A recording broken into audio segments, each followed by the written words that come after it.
All right, let's dive into Economics 101. We're going to break down the huge, fundamental ideas that shape our entire world. But we're not going to do it with a bunch of dusty, abstract theories. Nope. We're going to use a real world, super high stakes example to see how these principles actually play out, starting with the single biggest question any economy has to answer. So let's just start with that massive question. How in the world do you provide for the wants and the needs of over a billion people? Now, this isn't just some thought experiment from a textbook, right? This is the very real everyday challenge for a country like India. And it's exactly the kind of problem that the science of economics was built to solve. And that question, well, it leads us straight to our first section, the fundamental economic problem. Because before you can even begin to talk about markets or money or policy, you have to get your head around the one core challenge that everything else is built on. To make this feel real, just look at this number. Back in 2001, India's population was already over a billion. And get this, it was growing by 21 million people every single year. I mean, that's like adding the entire population of Australia every year. That kind of scale makes the central problem of economics absolutely impossible to ignore. And that problem, it all boils down to one word: scarcity. It's a simple idea, but it is incredibly powerful. As humans, our wants are pretty much endless. We always want more or better stuff. But the resources we have to make that stuff, the land, the workers, the raw materials, they are limited. They're finite. And this tension, this gap between our unlimited wants and our limited resources, is what forces everybody, me, you, companies, entire countries, to make choices. So if we all have to make choices, how do we do it? To answer that, we need to zoom in. We're going to go from that huge national scale right down to the individual person. We need to look under the hood at the engine of choice and see how economists think about our decision-making. Economists needed a word for that feeling of satisfaction or happiness we get from the things we choose, and that word is utility. It's just a way to measure the benefit you get from something, whether it's a great cup of coffee or a brand new phone. And at the end of the day, the goal for any of us is to make choices that maximize our total utility. Now, we can actually draw a picture of this idea. This is called an indifference map. It might look a little technical, but the idea is simple.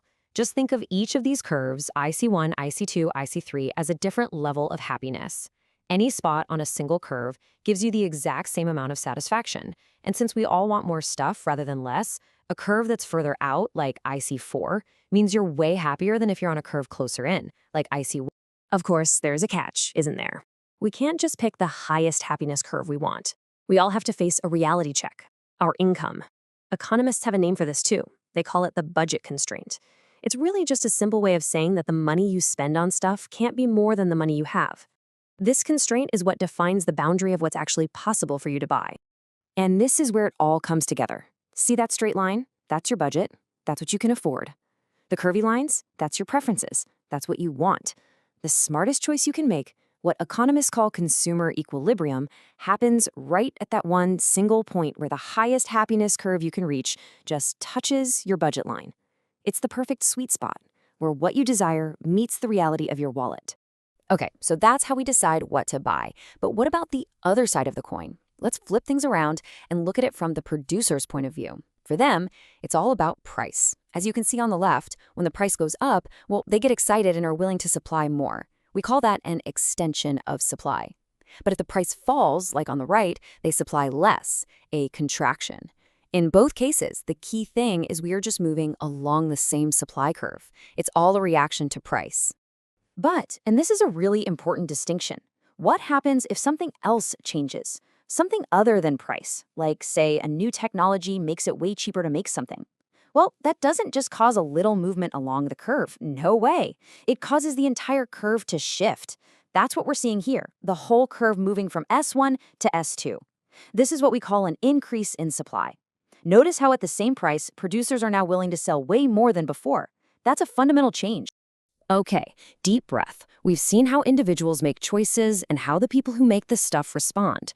So now let's zoom back out to the big picture and see how all these millions of little decisions fit into the giant systems that societies use to organize everything.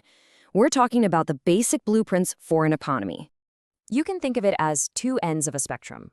On one side, you have capitalism. The main goal there, profit. and the engine that coordinates everything is price. On the other end, you have socialism. Here, the guiding motive isn't profit, it's the well-being of the whole society, social welfare. And the key mechanism isn't price, it's central planning by the government. But, in the real world, things are almost never that black and white. Most countries aren't purely one or the other. They operate as a mixed economy, trying to find that middle path. It means you have private companies chasing profits, but you also have a public sector run by the government. The goal is to try and get the best of both worlds, the efficiency of capitalism and the social goals of socialism. Which, you guessed it, brings us right back to our key study. India is a classic example of a mixed economy. And looking at its playbook is a fantastic way to see how these big, abstract ideas are actually put into practice to tackle huge, real-world problems. So, what does that actually look like? Well, a huge feature of India's approach is that the government actively steps in. It doesn't just leave everything up to the market. Instead, it creates these massive, targeted programs specifically designed to fight issues like poverty and unemployment, essentially creating a social safety net for its people. One of the biggest, most ambitious examples is a program called MGNRGA. And this is incredible. It's not just a welfare check. It is a legal guarantee of employment.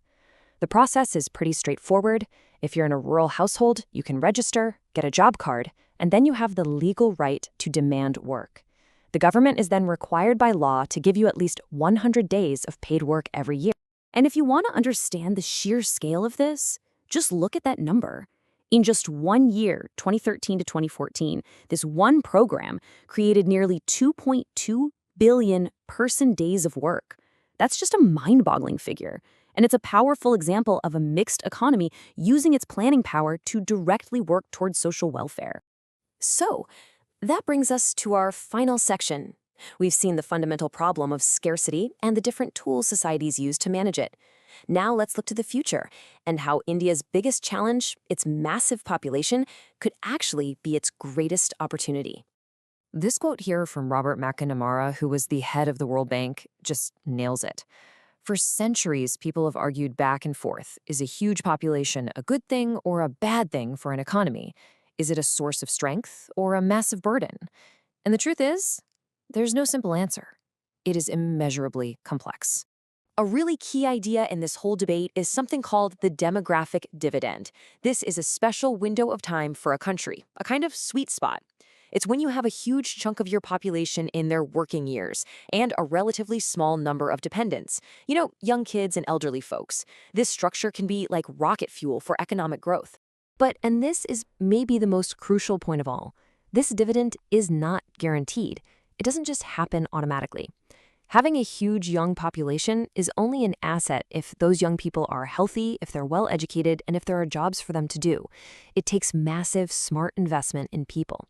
Without that, a demographic dividend can turn into a demographic disaster really fast. And so, we end right back where we started, with a nation of over 1 billion people. The tools of economics help us understand the choices they face and the systems they built. But the ultimate question, the big one, is still on the table. Will this massive population be India's greatest asset, the engine that powers its future? Or will it be its biggest challenge, overwhelming its limited resources? The answer to that question is going to define not just the future of a nation, but a huge part of the future for all of us.